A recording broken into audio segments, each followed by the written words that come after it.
Igaüks meist peab oma kooli kalliks. Kuidas mitte armastada, kui siin avaneb raamatute imepärane maailm, kui õpetaja sind mõistab ja kiidab, kui kooli ajal teeme oma kõige paremad sõbrad, mängime kõige põnevamad mängud ja naerame palju eredaid naere. 1792. aastal asutati Võru linnas ühe õpetajaga alamrahvakool. Kool oli mõeldud nii poeg kui ka tütarlastele. Õppetöö toimus Sarnatuses. Kool asus endises Võrumõisa härrastemajas aadressil Turu tänav 1. Legend räägib, et mõisa härrastemaja olnud ühenduses Kirupea kantsiga Salalinnu kaudu ja kui siis juurdeehitusega samaaegselt ka keetrikorrust ümber ehitati ja mõne võivi alla avati kinni müüdud uksi, olin minagi ärevil. Kas sealt mingi salakäigu algus ei avane? Aga legend ja legendis mingit käiku muidugi ei leitud. Vaatke meest, kuis tema astub, seljas leivakott, kaelas raamatud ja tahvel, taskus tindipott. Ema aitas uksest välja, ütles õpi sa, tarkus tarviline vara, õpi hoolega. Sirgud meheks, siis on sinul tulu tarkusest. Elus selgid silmi vaja, võlu mõistusest.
Tunnistus anti 4 korda aastas.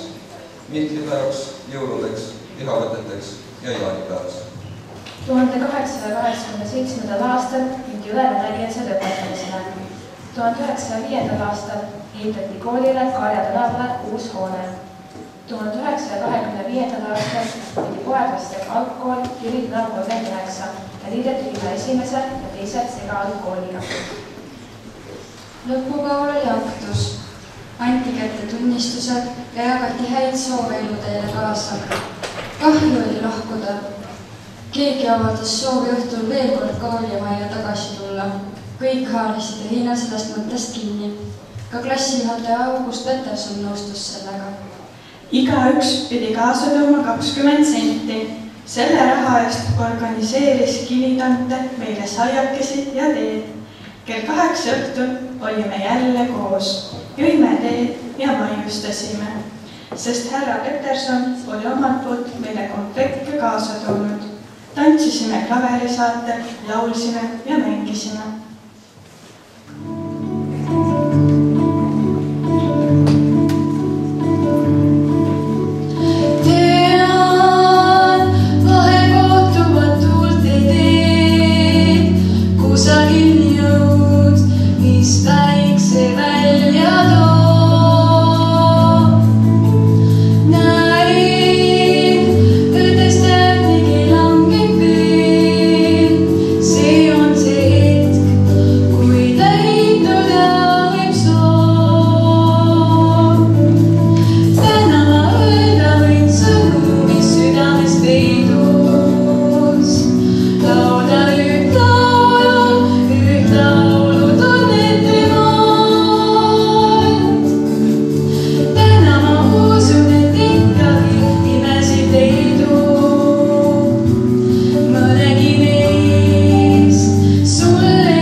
Koolijuhina töötas Johannes Käes, kes on sõnaks andnud väga olulise õpetamise töö. Ära ütle seda, mida õpilane ise võib leida. Ära näita seda, mida õpilane ise võib näidata. Ära tee seda, mida õpilane ise võib teha. Miks on taevas tähed? Miks on maa peal rohi? Kuhu ööseks lähed? Kanke tuulekohi. Mina tean, kuid sina asju alles uurid. Oma peenemina raamatusse kuulid. Õpi tundma küsima kõiki külgi. Tädi, küsi kõige kohta. Kahtle, mõtle kõige üle. Selgeks saa ja vahel tee. Teosta vahetult.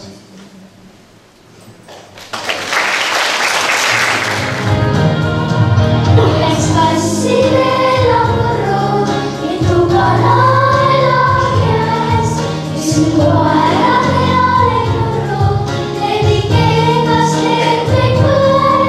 Milleks kassidel on murru, mitu kanala käes, mis koerad ja lennurru, levib keegas terveid põe.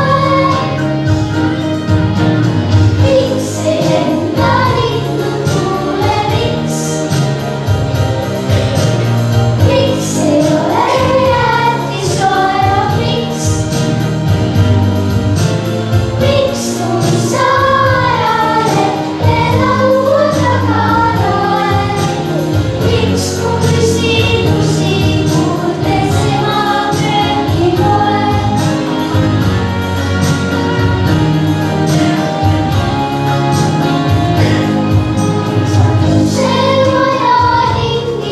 Miks on lambid talve käes, miks me kandma peame kingi ja kasaga mitte käes?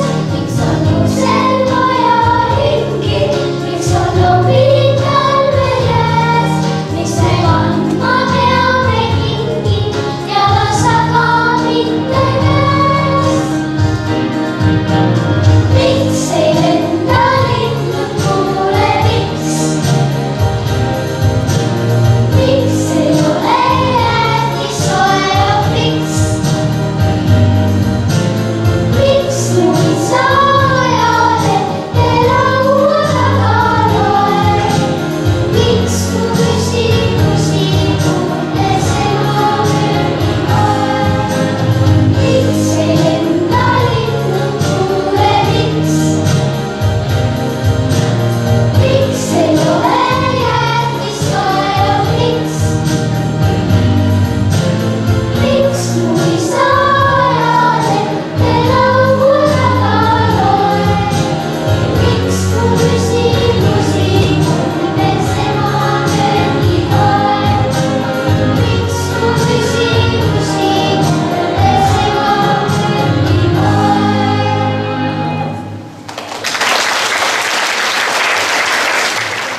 1930. aastal toodi Võru linna esimene segaalkohol taasturulda ükshoonesse.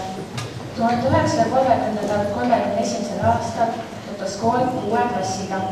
Õpetajaid oli 7, jäänud 3. 1940. aasta 1. septembril töötas koolis 7 õpetajat. Tarkuse taganõudeid oli 218. Tarkus tuleb tasapisi, tuleb tasahilju. Tarkuselt ei tasu loota, kohe valmis vilju. Tarkus pole ärapäevaid, mida haarad käega. Tarkuselt ei tasu loota, kohe valmis vilju. Tarkus pole ärapäevaid, mida haarad käega. Tarkust ei saa pähe panna, võimu ega väega. Tarkust ei saa krati kombel külast kokku kanda, ega selle tabamiseks lasket raha anda. Istun kunagise turuplatsi asemel raetud varjulisse parki pilgile. Vaatan vana, armsaks saanud koolimaja. Meenuvad sõjatalveaegsed vahetunnid kooli suures saalis. Kütet vist ei jätkunud ja ruumid olid külmad. Siis mängiti vaheaegadel ringmänge. Õpetaja Tširk või minu klasside Eevi Raidla istus klaveri ette ja kõik see meessuur koolipere oli ühises tantsuringis. Kilumaril olid väga pikad hambad, äraslivad karjamõisa vasikad ja lambad. Rõkkasime koos ja oi, kuidas see liitis.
Võru esimese mittetäieliku kooli direktoriks oli kõigi poolt austatud Robert Lampere. Klassijuhatajaks väga soliidne ja tark Erika Vainola. Meie klassi õpetaja toimus esialgu saalis, loom oli üsna jahe. Selle tõttu oli väga meeldiv vahel lahjuväes soetada. Õpikud olid lihtsad, ilma igasuguste illustratsioonideta. Kirjutasime tavalise sule ja tindiga. Meeldivad kujundatud töövihkutest ja saanud keegi unistadagi. 1950-51. õppeaastaks oli kool kasvanud 14 komplektiliseks, igat klassi oli 2. Suurenes ka õpetajate arv.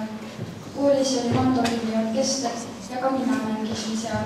Muidugi tehti näitemängu, lauldi koolilaulu. Praegu tegutseb meie koolis plaatpillide ansambel.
Traditsioon on olnud pikk ja auväärne.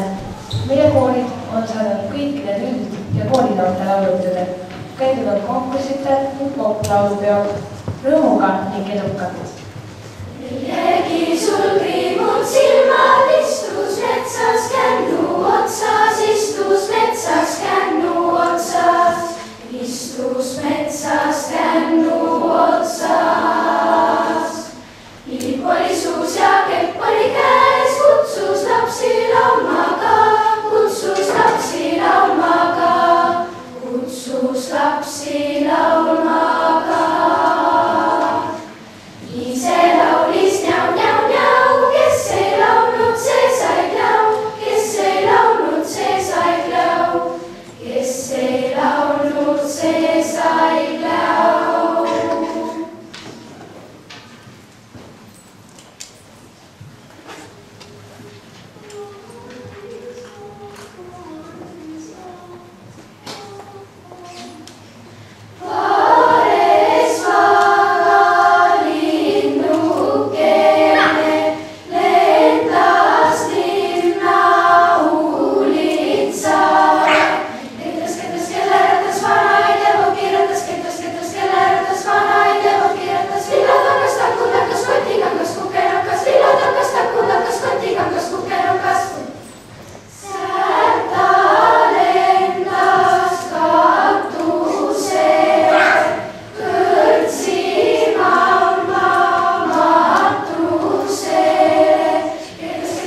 kooliks.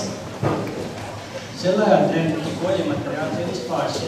Osteti 20 uut kooliminti, 5 jooginõud, 6 traad, kiindanagid, toidunõud, komplekta ja tööriista. Juurde said 10 õppevahendit, 10 seimekaarti, liblikate ja putukate kogu, mineraalide kogu. Kevadised aiatööd viidi läbi klassitundide ajal, osa klassivälise tööna. Istutati puid, pikeeriti, väetati. Kartulite ruutpesiti mahapanemiseks oli organiseeritud lahtine botaanikatund, millest võtsid osa paljud õpetajad uudse õppega tutvumiseks. Aiandusõpetaja veetis kogu oma vaba aja kooliaias, mis muutus väga kauniks kõigi poolt armastatud puhkepaigaks. 1958. aasta sügisel tabas kooli kurb uudis.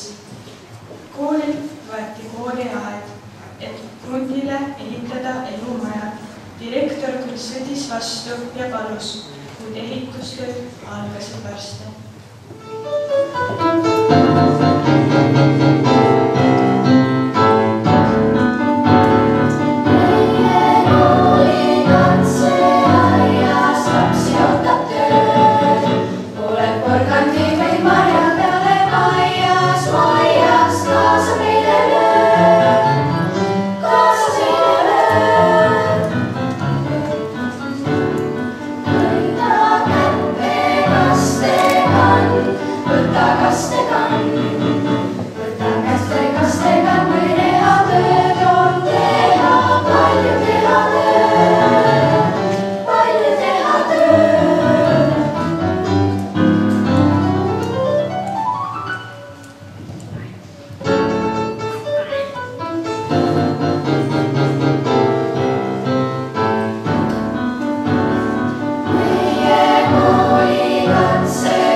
Käisime koolis õhtupoolses vahetuses ja enne seda oli vaja ikka ringi kolada.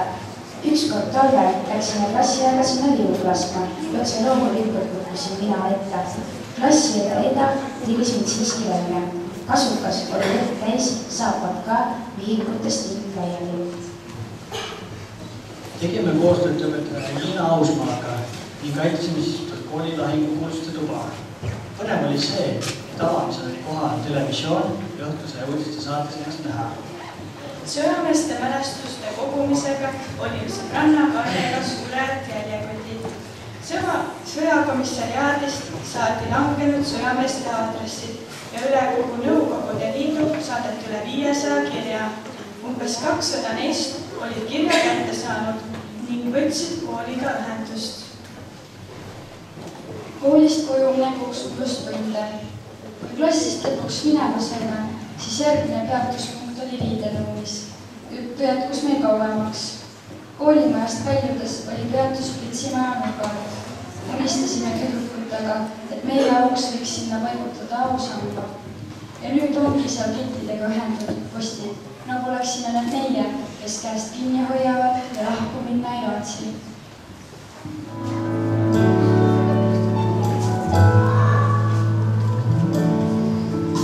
Muinaslood on imelised, neis on peidus naer ja nutt. Mõni inimene ise ongi nagu muinasjutt. Toodud laste lohutuseks, sõbraks halvas kui ka heas.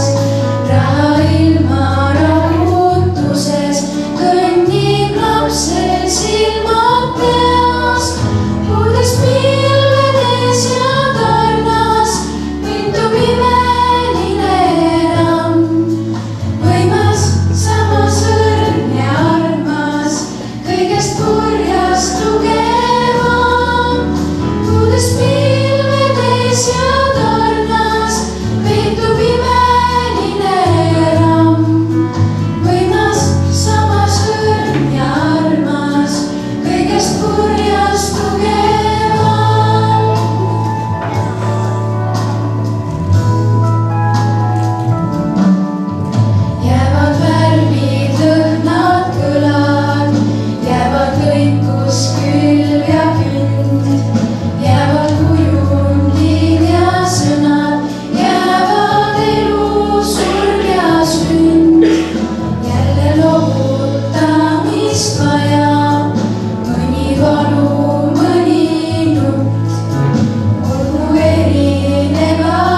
Minu esimene selle kooli klass tõstis eest õuepoolse välisukse. Olin osa õpilasi, enamus poisid. Laupäeval pärast tunde jätnud, hiljem ise koju minema hakkasin, oligi uks ees tõstetud. Õpetajate nääri peal oli loositud kingitused. Igaüks püüdis seda teha nii originaalselt kui võimalik. Üheks nääripeaks oli Ants Kaljon hankinud ilusa kuke, selle korralikult ilusasse korvi võib-olla pakkunud. Ta kinkis selle kuke Helen Ebasele. Rahvatants on koolis läbi aastakümnete auses olnud. Tantsitud on südamega ning head tasemel ja osaletud igal tantsupeal Tallinnas. Praegu tegutseb koolis rahvatantsurühm Sõõrike.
aasta sügisest liideti Võru esimese põhikooliga Võru Soo põhikool. Seda tulemusena sai Võru esimesest põhikoolist vabariigi suurim põhikool, kus oli 724 õpilast, mis päevast päeva teadmisi amutasid ning kooli ülenud võtsid. Puud annavad käest kätte tuult, käest kätte ladvast ladva tuult. Küll pihlavarju noobib puult, ja laste kilkest kaiguhoov. Käib salasusi poole poolt ja kutsugu meid suule suult. Üks igatsus, üks salasoov. Pärn kasvab vaikselt endamisi ja järjest valjeneb ta müha. Ka lapse sirgul endamisi ta sirgub vaikselt üha. Puud annavad käest kätte tuult ja inimpõlved teatab hulka. Kes väike tarkust kogub truult, see sobib varsti suurtel hulka. On ühed välja lennupangul ja teised alles lävehakul.